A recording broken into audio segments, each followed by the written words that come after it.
All right, you want me to take it away? Absolutely. All right, sounds good.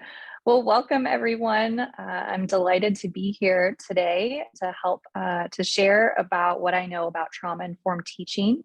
I'm hoping that I'm preaching to the choir a little bit about some of the things that I'm talking about today, or at least maybe bolstering some of the things that you already are doing with a little bit of research to support it, so you feel even more confident that what you're doing is beneficial to students. So a little bit about me. I wear a few different hats at the moment. I currently teach part-time at the George Washington University. I live in Washington, D.C. at the moment. I also do a lot of work providing training and technical support to current mental health providers in the healthcare system. And I don't know about what you all are seeing in your classrooms and in the clinical settings that you work in, but I have noticed that our mental health workforce is exhausted. I know that just reading a recent Counseling Today article, it was focused on the mental health provider shortage. And I think that just really highlights again this exhaustion that's being felt across our workforce. So many systemic issues on top of all of the different stressors that we've experienced in the past several years has made for just a very exhausted workforce. And my hope and the topic of what we're talking about today is that we can just make it a little bit easier, a little bit more supportive for our counseling students while they're in our programs.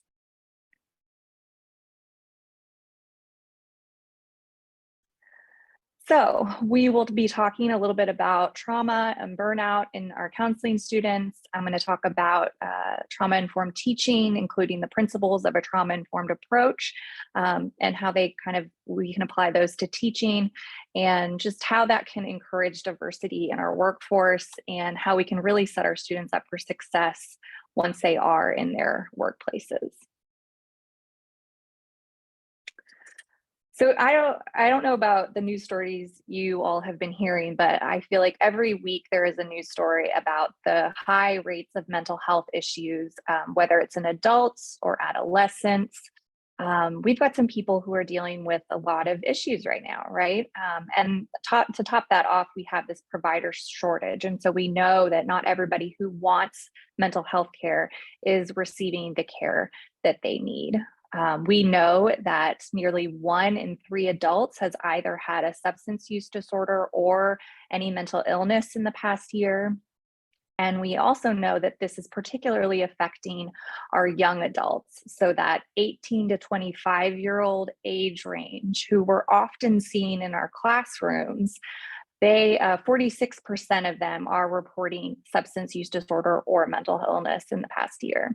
And I don't know about your programs, but our program at GW seems to be a large number of people that fit within that 18 to 25-year-old age range. We're getting more and more students, it seems like, who are going straight from undergrad to graduate school. And so we know that there's a particularly high rate of mental health issues in that age range.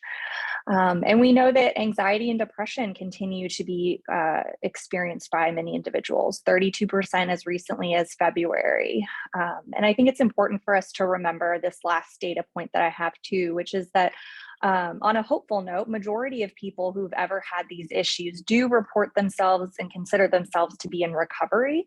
But I think that makes it even more evident that we have students in our classroom who are currently experiencing mental health crises or mental health symptoms, but we also have people in our classrooms who have a history of this and who are in recovery. And so we want to be mindful of that these groups of people surely will need different types of support. But we can certainly provide a classroom that is going to encourage recovery where there is recovery, and that also points students in the direction of getting the help and care that they need so that they can be successful mental health providers after they're out of our programs.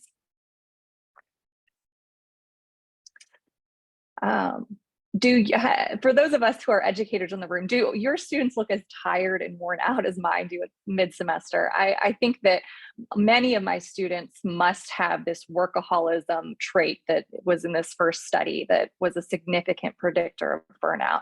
I feel like most of the time I'm doing a lot of just reassuring them that it's okay to get an A- or a B if they're busy and they need to submit something late, right? Like, I'm not going to judge them if not every paper they write is worthy of an A++. So we know that 30% of counseling students in this one study particularly were displaying this tendency, which we know to be a significant predictor of burnout. We know that that strive for perfection there's gonna be a cliff at some point, right? There's gonna be a point where they cannot keep up that perfection. And so I know that many of our people in our workhouse are already burnt out, and that particularly our students, our young professionals are at increased risk because we know that younger professionals, as well as those with less experience and those who work longer hours, are just a little bit more susceptible to burnout. And as from personal experience, I remember what that was like as a graduate student. I remember juggling all those different roles, and I know that my students are also juggling those roles. And I know that a lot of that has to do with financial considerations, right? A lot of times we're working so that we can afford the graduate school. And so just making sure that our programs are accommodating as much as possible and are a space for them to truly feel like they trust us, and can feel safe as they learn and grow. And that we're not making our programs harder than they need to be, right? We want them to learn the skills. We want them to be competent and prepared for the clients that they will serve, but we also don't need to make that overly burdensome. And then we also know that trauma is a common experience. And I know we all know this, right? Many of us have taken countless hours of continuing education in trauma counseling, or at least have talked about the impact of trauma in our clients. But I think sometimes we forget about the impact that it has in our classroom too. And I know that the statistic that used to get thrown around was 70%, was typically 70% of people have experienced a traumatic event. Although many of them will not, and most of them will not develop PTSD symptoms or ever even meet criteria for that diagnosis. But now, after the pandemic, I'd say we can confidently say 100% of us have experienced a traumatic event, right? I think we forgot a little bit because it's still kind of going on and we're still kind of making sense of what happened. But, we went through a collective traumatic experience together. And so that is kind of underlying any of the other types of traumatic events that our students may have experienced. And there's been a lot going on in our world in the last few years, right? We've either had students probably who have heard or witnessed violence, sudden death, unresolved or delayed grief, maybe some medical issues, just a lot going on that has been traumatic in the last few years. And so likely we're teaching students who have experienced trauma, right?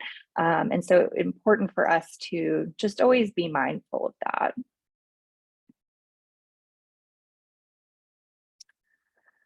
And we know, again, I'm sure this is just a bit of a review, but we know that trauma can have a long-term impact on the brain, right? We know that an hyperactive amygdala and a less active prefrontal cortex is going to affect how people engage in our classrooms and in our programs. And we know from the ACEs study that the long-term effect from even those adverse childhood experiences is going to impact how people engage with us as adults. And so we just want to be mindful of this. And again, particularly since the pandemic, just thinking about the ways that that one type of traumatic event has impacted people for the long term. Some people may be slower to adjust back to whatever normal life is considered these days. And some people may still be in it, whether that's because they themselves have some type of chronic illness, or they have a family member that does, or small children. We know that that is impacting the students in our classroom in different ways. I know that I've had to make accommodations still in the last couple years for students that I'm seeing virtually in virtual classes, but students that maybe need to leave for 5 minutes to go help put their kids to bed. And then they're going to come right back. But that's something that they've decided is particularly important for them. And it doesn't really make up much of an impact on our class time if they just go say goodnight to their kids and come back to class. So again, this pandemic has sort of opened up these ways for us to adjust our teaching styles maybe a little bit. And again, that's what we're going to kind of talk about today. So the big question is, how do we help students thrive in our programs and beyond once they're full-time counselors? We know that many of our students come to counseling programs because they've had either a positive or negative experience with mental health treatment. And I know that trauma does motivate a lot of us to join the profession. However, we do want to make sure that people get the best support while they're in our programs. We certainly don't want to stop those with personal experiences from becoming counselors, right? We do not want to do that, but we want to set them up for success, keep them well as they join us in the great work that we do. And so, how do we do that? We're going to talk a little bit about that.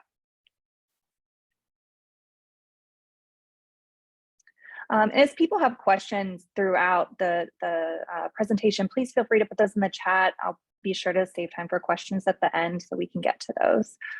I know sometimes I forget all my questions at the end, so as you think of them, feel free to put them in the chat. Trauma-informed approach, again, this is probably something we've heard of before, right? It's strengths-based. It anticipates and avoids any incidents that could cause re-traumatization. And it's very collaborative and empowering. The idea of I'm not the first to propose this approach at all to teaching. There's literature and evidence of people doing this, but I hadn't really considered applying a trauma-informed approach specifically until I was doing a lot of trainings on trauma-informed care. And I was like, we should be doing this everywhere, right? We should be having trauma-informed interactions no matter the setting we're in. It doesn't have to be a healthcare setting.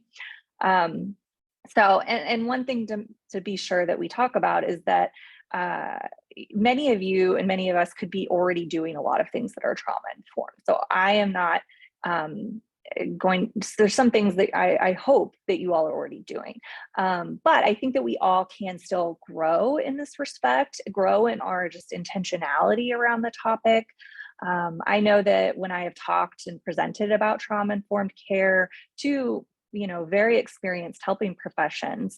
And I know even as a participant and learner of this topic, there's always light bulb moments. And so there's always ways that we can be more trauma informed. One example that comes to mind from my time in a clinical setting was I was working in a residential treatment program, and we had a lot of women who lived there who had a history of interpersonal violence. And our clinic director would always walk around and be turning all the lights on in the hallways because we had some staff who were trying to be energy efficient, and which was great, right? They were really being mindful of the use of energy in our residential homes. But our clinic director kind of had to keep reminding everybody, like, hey, we need to make sure these hallways are not dark. This could be triggering for some people. And so it was kind of that opportunity for education of how our physical spaces should be trauma informed as well. And how an example of how somebody could be doing something that was very well intentioned, but could be triggering somebody and re-traumatizing them. And so again, just having these light bulb moments of how can we be more trauma informed in the ways that we're interacting with people who have a history of trauma. And so again, important to note that with trauma-informed approach, we will never get to a point where we're like, yes, check this off our list. We're now fully trauma-informed. We do not need to read or learn anymore about it. because being trauma informed involves continuous growth, right? There's always room to be more trauma informed. And as I talk, I don't want any of you to think that I'm like, yes, I'm the expert, as in I do this all the time, right? So there are ways that I fall short of being trauma informed in my interactions. But I do think that this presentation gives, obviously a little bit of information from my own experience, but then also from the literature about what other educators have suggested. So I hope that we can all just kind of learn and maybe be inspired to come up with new ways to be more trauma informed. So these are the 6 principles guiding a trauma-informed approach: safety, trustworthiness and transparency, peer support, collaboration, mutuality, empowerment, voice and choice, and then they categorize as cultural, historical, and gender issues. So these 6 kind of principles we're infusing into our trauma-informed approach to teaching. So what does that mean? What is trauma-informed teaching? It is an educational approach that supports diversity and inclusion, minimizing the potential for re-traumatization. It's strengths-based, just like in the trauma-informed care approach, and it makes sure that we're providing an inclusive and supportive learning environment where all students can succeed. Now, I do want to make sure to note that providing an inclusive and supportive and safe learning environment doesn't mean that we're not challenging our students to grow, right? We're still wanting to challenge them in growing in self-awareness. We certainly know that there's going to be times that are uncomfortable for people, particularly if they're encountering some moments of self-realization that are new for them. And that's okay, we want that too, but we have to have a safe and trusting environment in our classroom in order to do that uncomfortable work, right? And this is exactly what we do in our counseling sessions, right? And so I think that as counselors, we really are well equipped to provide this trauma-informed teaching that also still challenges our students.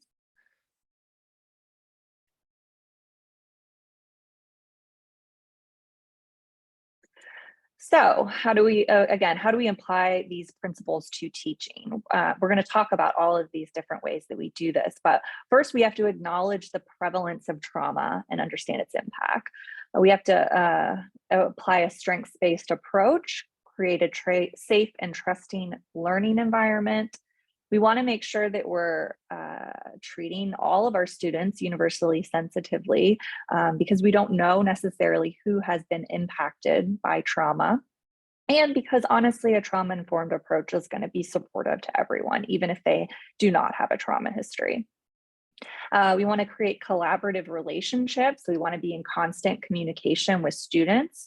And then also underlying all of these things that we want to do, we want to always be examining how our own personal beliefs and attitudes impact the way that we interact with students and the decisions we make.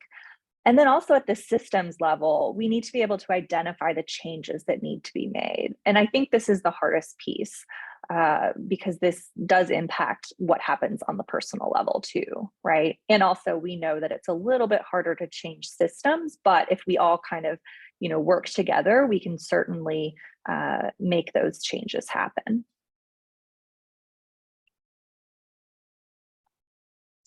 So we know that students' trauma history may impact them regardless of if trauma is the focus of the course or not. I know that one of the classes that I teach consistently is career counseling. And I think most people think like, oh, career counseling, that's kind of like the softer of the courses, right? But I have found that there have been so many disclosures of trauma, both in the assignments that I give them that kind of ask them to give their career autobiography or kind of the reasons why they joined the profession and why they're in this career path. So many examples of trauma have been disclosed to me in that assignment, to the point where, I have to, every time I introduce this assignment, I have to be very clear about, do not share what you are not comfortable sharing, right? I don't need to know all of the reasons why you have joined the counseling profession. That is okay if you keep some of that to yourself. because I don't want them to feel like they have to put that in there. But they certainly can, right? And that's pretty powerful for them to be sharing that as well in an assignment. I know that, if they're talking about this type of thing in career counseling, I know that this is happening in all of our other classes, right? But I know for me, I expect it a little bit more when we're talking about assessment or trauma or, family counseling and all of those classes. I think I expect it a little bit more. So we need to be expecting it regardless of if we're talking about trauma treatment or not. And we can't assume that there are going to be some students who are at a little heightened risk for being triggered by the traumatic material if we do discuss it because of their trauma histories. So that's something that we can expect. We want to be transparent about any risks when we're going over the material in our syllabus, right? We want to be providing them with kind of the risks of anything that we may be talking about with our students, and then prevent them from harm in all the things that we do.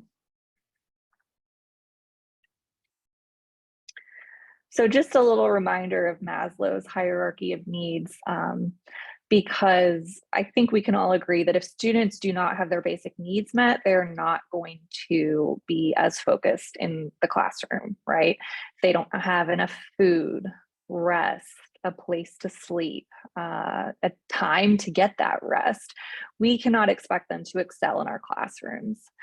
Having access to a computer and reliable internet is also really important, right? And I know this is a virtual conference put on by a program that has a virtual program, right? And so I know probably a lot of you are working with students in the virtual arena. And so we need to make sure that they have access to all the things they need to be successful. And certainly that does not, I know that we can't control all of that, but we certainly can control being patient with people, particularly if there's a temporary outage due to a storm or something like that. We know that it's going to be a little bit more difficult for students to complete homework on time. How can we adjust our policies so that we're still being fair, but also making sure students are focused on getting their basic needs met before they can even possibly worry about their assignments.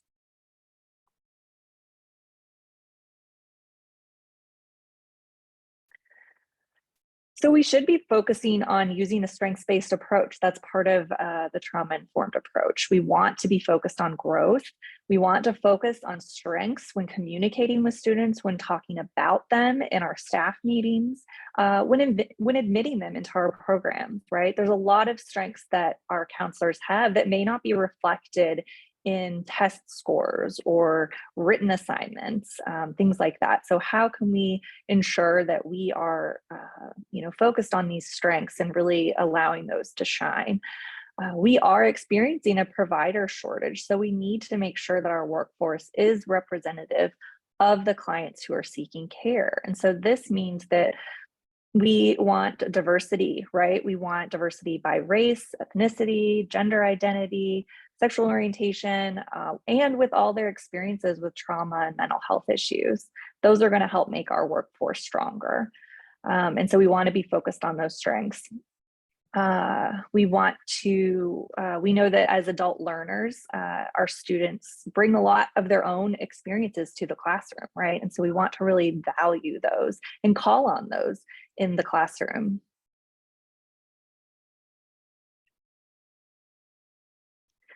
We also want to be sure we're creating that safe and trusting learning environment. And remember, that doesn't mean that we're not going to get uncomfortable at times, right? But we're creating that base of safety and trust so that it can get uncomfortable.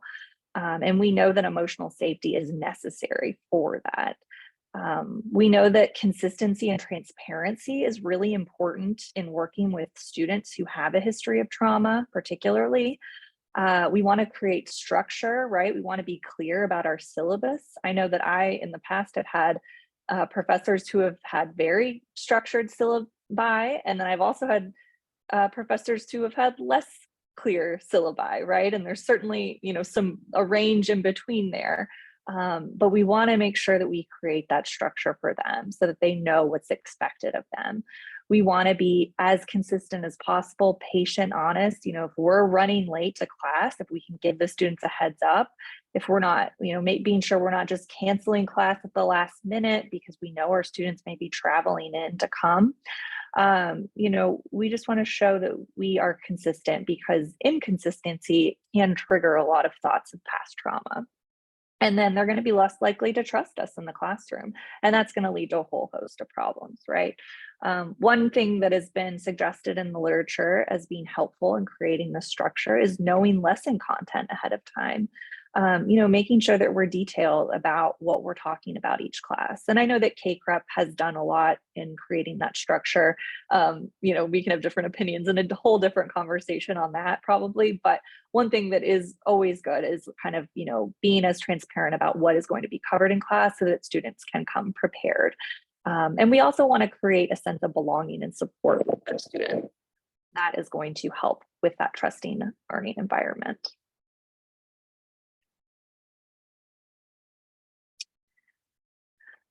So we want to make sure that we are creating a very safe physical space in our environment too. And so that means that we may have to manage other students' behaviors, right? We may have to kind of intervene if there's some bullying going on, or even if there's not bullying, if there's, some students that continue to kind of overshare or bring up some questions maybe that are a little bit too have too much trauma exposure in them, we may want to have a conversation about that, set some class norms ahead of time so we know kind of what conversations we have and the care we need to have them with. Again, just like with our clinic settings, we want to make sure that we're creating safety in the way that we light our classrooms. Consider how we occupy the space in our classrooms. So sometimes it could be triggering if we're pacing around the aisles, right, and kind of coming up behind people.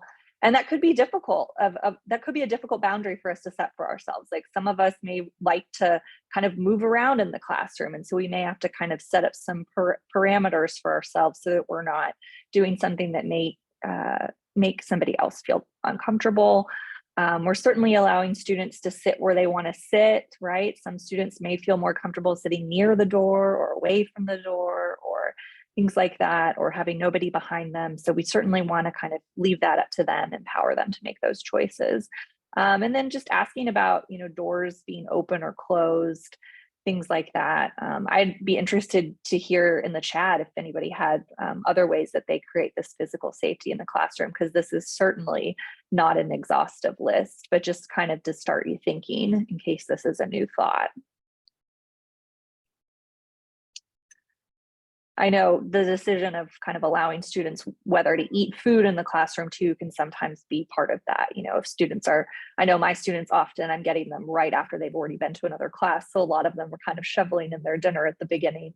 But then, they're super respectful and kind of, get that out of the way and are really engaged. And so that's been something that has been helpful as a cultural class norm for us to set. So again, we expect sensitive information to be talked about in certain classes, especially those that focus on trauma, but we want to make sure that we're also just really careful about any time traumatic material is brought into the classroom.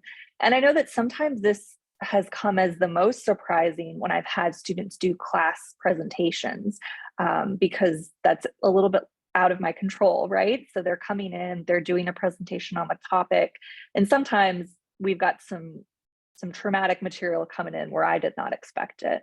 Again, this comes as most shocking when I'm teaching my career counseling course. I know I've had a few students do presentations on sexual harassment in the workplace for that course, which is a great topic for us to talk about, the counseling considerations about that topic. But there was one time when I had a student just start disclosing an experience of sexual harassment that was quite raw. And I had to kind of pivot pretty quickly to help support that student, kind of check in with the other students, because this was just kind of unexpected to happen in the course of this class presentation. So just always be expecting how this is going to happen. And I'll be honest, in that situation, my students really provided so much support to the person that was presenting. And I couldn't have been more proud of the ways that they were just prepared for that type of unexpected disclosure. And so that was pretty cool to see too, is just that response to disclosure in action of the students in the classroom. But we want to make sure that we set up those safe and supportive parameters, right? So just kind of be prepared for anything.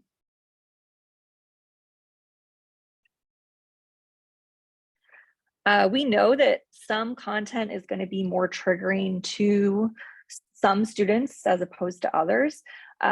It's good practice that's pretty consistently recommended across the literature to notify students ahead of time if there's going to be a discussion of traumatic material, if there's going to be a video shown, and to be sure to debrief afterward and also regularly, just to kind of check in with students and see, is this still working for us? The way that we notify you, the way that we process it, the way that we debrief, is this kind of helpful, or is there any way that we can improve this process?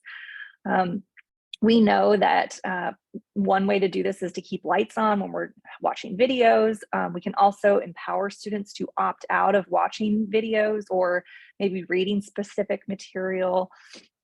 We certainly want to have those conversations with care, right? Or maybe follow up with people, because we want that to make sure they're not missing out on any important content that's going to help develop their skills. But we do want to empower them to make choices about what's going to be helpful for them and teach coping skills through the course of all of this that they can use to manage their own emotions. And also, they can use those with clients once they're working with clients, especially those who have experienced trauma. So that's kind of that parallel process that we're often seeing where, we teach students something and then they can also teach and experience that with their clients too. So just again, a little bit more on trauma-informed assignments. We know that that's how we measure a lot of progress with students, right? And so again, we want to consider why and how we're having students self-disclose in assignments. And I think that we're pretty intentional about that for the most part.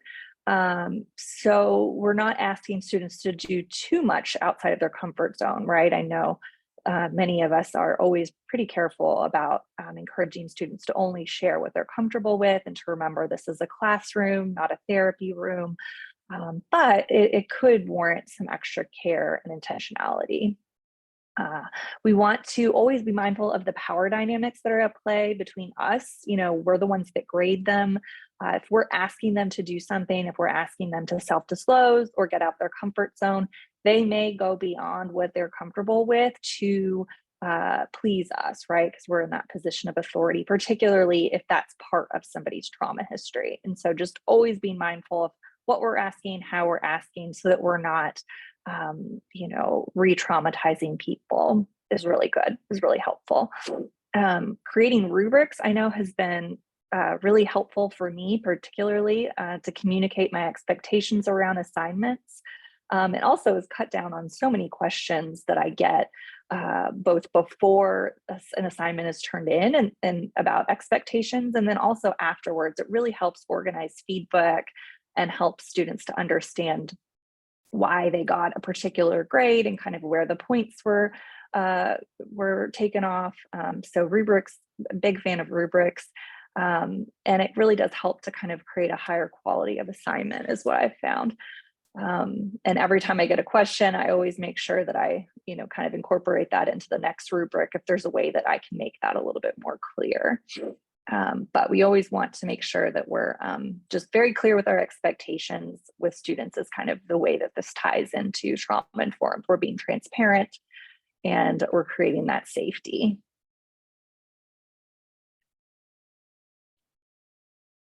So there may be times where we have to provide accommodations to students, right? And I know we're familiar with that term when it comes to people who have like designated disabilities and they come from, the Disability Support Services Office or something with their plan for accommodations. But on top of that, we can also provide temporary accommodations or adapt assignments if students need more time to complete something because the material may be a little bit more sensitive to them, or maybe it's not the right moment in the semester for them to be kind of engaging around that topic. Uh, we want to make sure that people, again, are completing assignments. I'm certainly not saying that we just kind of let students run the classroom and tell us what they want to do or anything like that. We want to have boundaries.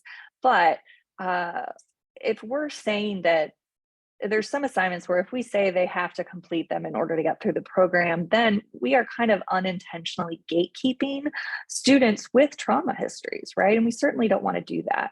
We do want to help them get the help that they need so that that maybe that assignment topic is a little bit less triggering to them in the future.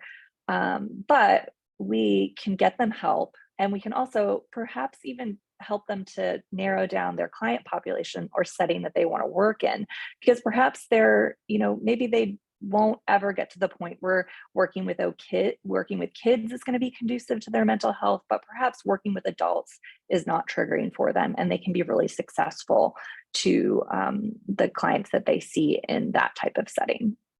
So we can empower them so that they make these choices, and we can certainly help them meet them where they're at, and help provide them with the tools that they need to be successful.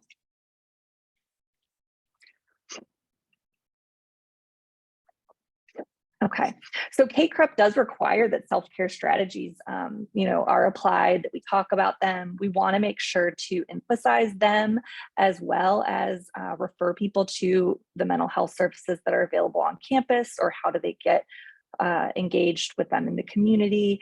I know that I include information about self-care at the beginning of our class. I include links to all of the mental health services in my syllabi. And then I'm always just reinforcing it throughout the semester. And I know that particularly mid-semester, I try to at least provide some class sessions where I'm incorporating in activities that they can use with clients, but will also teach them new coping skills, new ways of kind of practicing their own self-care, and kind of use the classroom as a productive break, kind of an active rest period, so that they can learn a new skill that they can use on their own, that also kind of helps them promote their own mental health. So I usually kind of work that in at some point. We also want to be collaborative with our students. A lot of the things that we've talked about already involve that collaboration, right? Involves that consistent checking in with students, getting feedback on what we're doing and how we can change or shift our approach. And we should always be providing or prioritizing relationships over assessment. And so we can be a little bit flexible with deadlines, ahead of time. We can talk about ways that we want to set students up for success. We can acknowledge our own struggles, be human a little bit with our students, and talk about transference and countertransference and how these impact the client relationship. And we can also mark the course in a meaningful way. We can make sure that our students, especially with any type of traumatic loss, are not further traumatized by this maybe loss of community that they've built in class. And we know that not every student is going to think of our classroom as a meaningful experience or as a community, but it's not a bad idea for us to treat it as such for those students who may experience it as a loss. We want to focus on strengths when we're providing feedback, focus on what they did well. We know that our students are not going to be perfect right away, right? Some of them need more, opportunities for growth from the beginning than others. We can expect mistakes while obviously protecting current and future clients. We can certainly, talk about ways that our students can grow. But let's do that in ways that is very strengths-based, and that just sets them up for the success. One example that I saw in the literature is how larger assignments can be split up into smaller ones to be turned in throughout the semester, right? And so that means that instead of their grade depending at the end of the semester on one large, very high points project, we can kind of split that up and put it throughout the semester. And that will help us too, right? We're kind of grading things in smaller chunks throughout the semester instead of at the very end when we're all kind of tired and probably want to be done with grading anyways. We also want to examine how our own personal attitudes and beliefs impact the decisions we make with students. Um, we want to check in at the beginning of the semester about, the schedules, the course schedule, and any adjustments we can maybe make, so that it doesn't conflict with other class assignments. I know I'm really open to that because for the most part, it doesn't matter with a lot of my assignments, when they're turned in. It's just kind of dates I pick on the calendar, right? And so if it doesn't matter to me, like, how can I be flexible so that students aren't turning in all of their midterms on the same day or something like that? And so that can be part of that empowerment piece too, is just making sure that we're not using whatever our own stuff and our beliefs about, students following the rules. We're not letting that kind of impact all the decisions we make, but that we're being open to changing and adjusting, and that we're also being mindful of our own transference and countertransference, and the ways that we may have opinions or gut reactions to the things that students ask us, and just kind of trying to be patient and open with ourselves so that we can notice when those kind of reactions come up.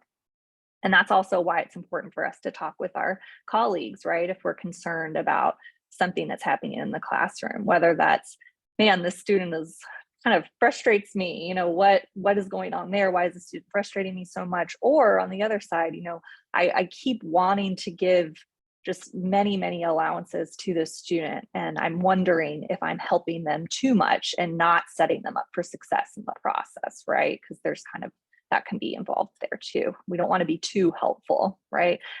Just because that lack of boundaries can not be helpful. We always want to be setting reasonable rules over rigid policies. So again, create that structure, but remain flexible.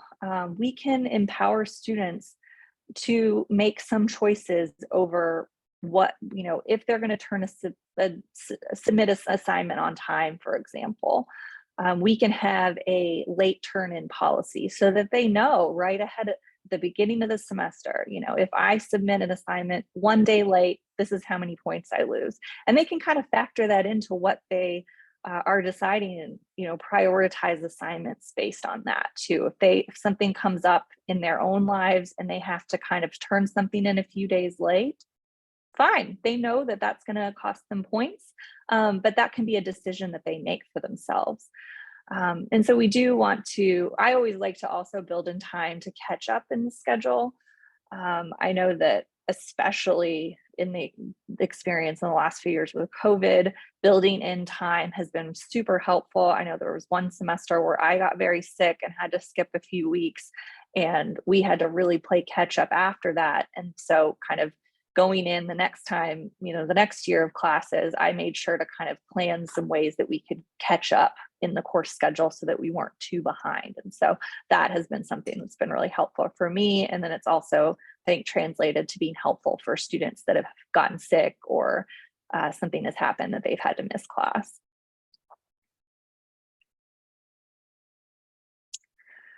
Again, so we also want to not just examine our own personal attitudes and beliefs, but also the systems and policies that are in place at our program level, and beyond, really, right? And I know we have like different levels of control over all of this. I fully acknowledge that. I know I am a part-time faculty member, so I don't have all the power that a full-time faculty member has.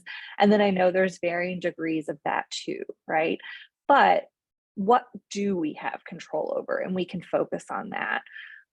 There are some changes that could be made at the programmatic or university level, and they could be universal changes for the better.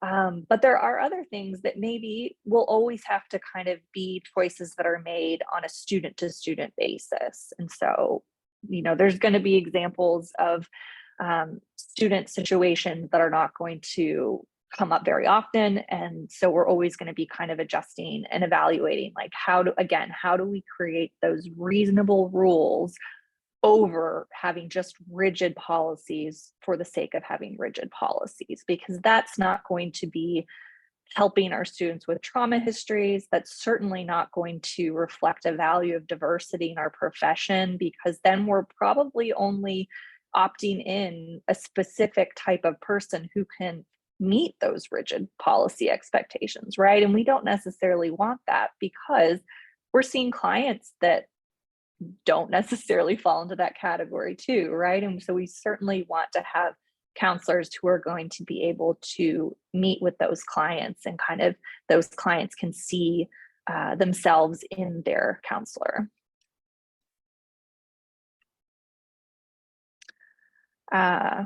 Lastly, we'll just do this pretty quick because I know we're getting closer to time, but I just had a little scenario to kind of illustrate what we've been talking about. Bobby is a student in her second year of her counseling program. She is taking your course in addition to completing practicum at a clinical site, and she's consistently submitted assignments, although they're usually turned in a couple days late. You have a clear late submission policy in your syllabus, so she knows how many points are deducted when assignments are submitted late. And then midway through the semester, she misses 2 classes in a row. One of those classes, she was supposed to give her assigned class presentation. Because of her absence, you had to shift your own lecture plan for the class.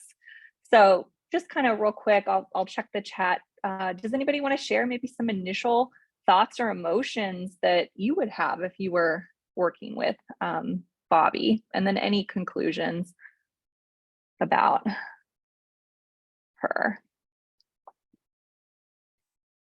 We may have a quiet group, which is okay. Okay.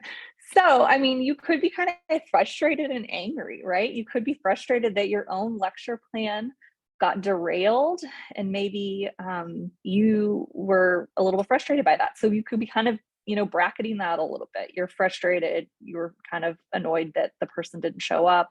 You could also be concerned, right? There could be something going on. Seems like Bobby's been pretty consistent with class, and so could be important to kind of check in with her, see what's going on. But certainly not jump to conclusions and failing her because she missed her presentation. You definitely want to find out more information in order to figure out what's going on and figure out how to best remediate the situation so that she doesn't necessarily get a ton of points taken off because of that missed class presentation.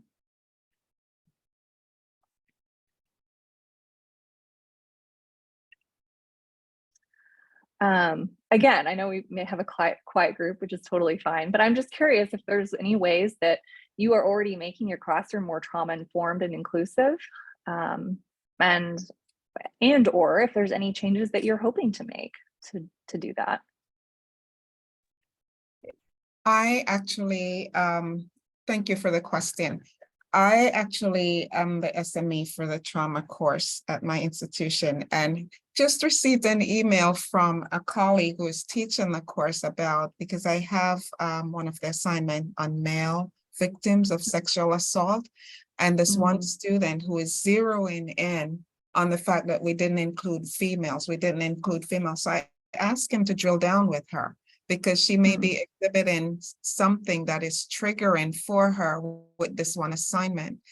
So I am getting together with the faculty members that teaches this course, and even the adjuncts, to really get their feedback, so to speak. What are they doing in the classroom? Yeah, we can suggest counseling, but if they don't disclose, we still wouldn't know until we see it being displayed in their assignment, right?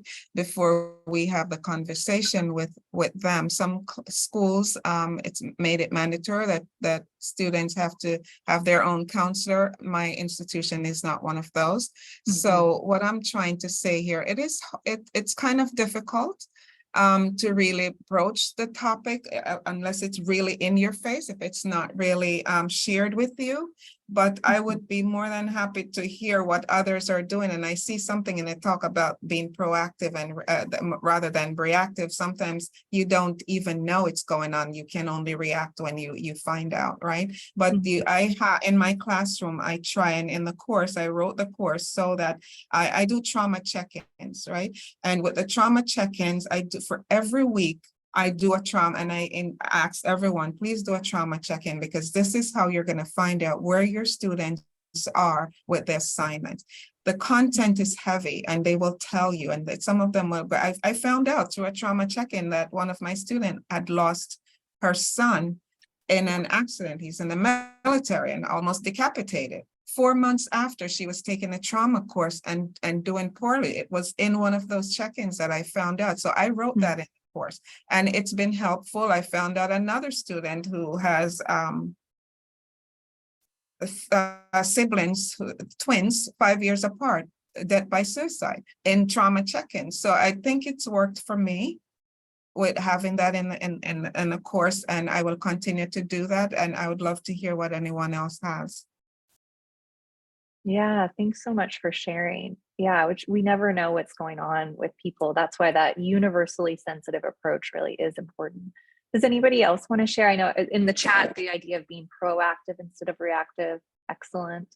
Any other thoughts either through the chat, or you can mic yourself?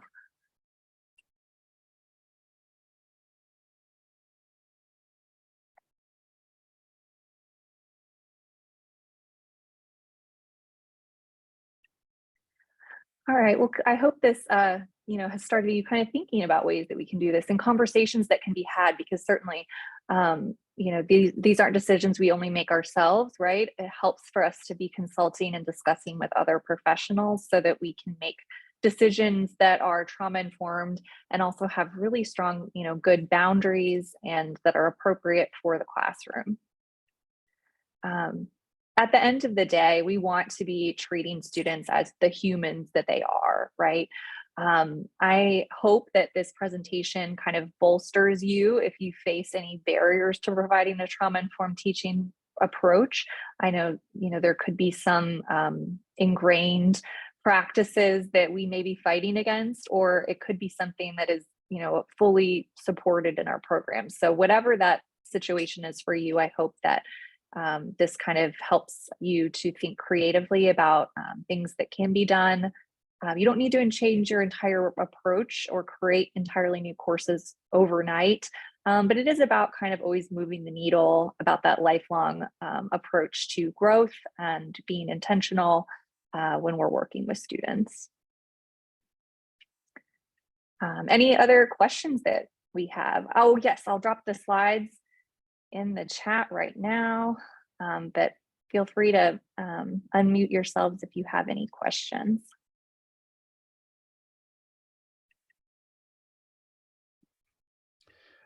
Dr. Bentley, a question was asked about if a student faces a personal trauma that impedes a certain assignment, shouldn't they reach out for personal counseling, or at least be encouraged to do so, as that can also be a trigger with future clients?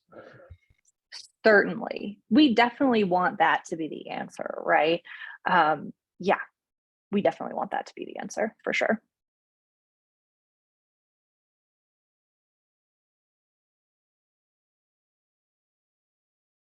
All right, any other questions?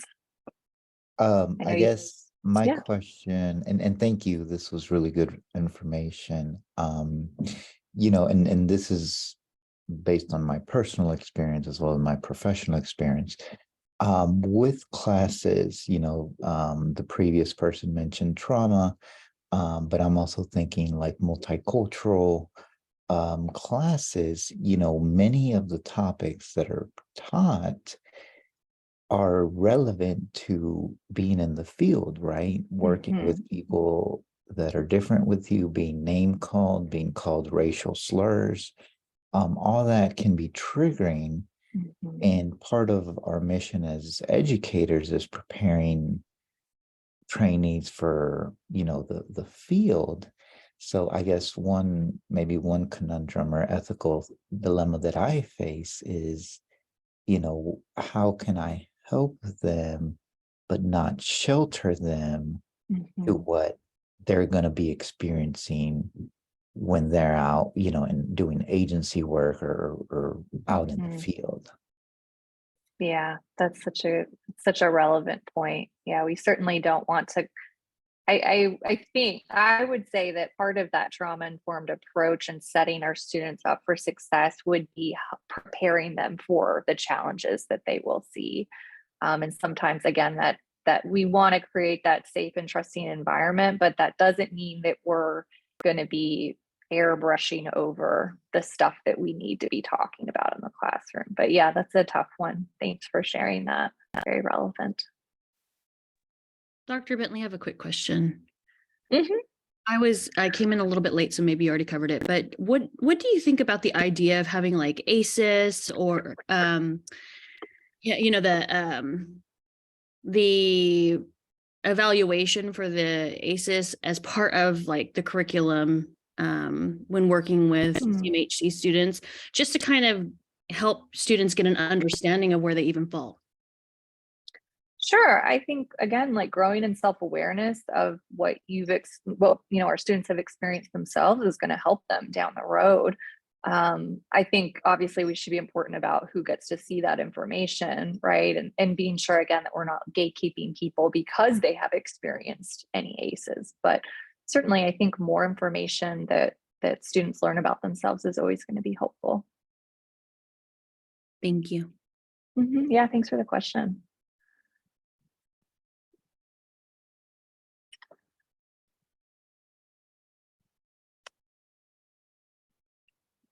Well, they're probably going to get out one of those hooks and pull me off screen soon. So I should probably end it for today, unless anybody has any other questions or comments.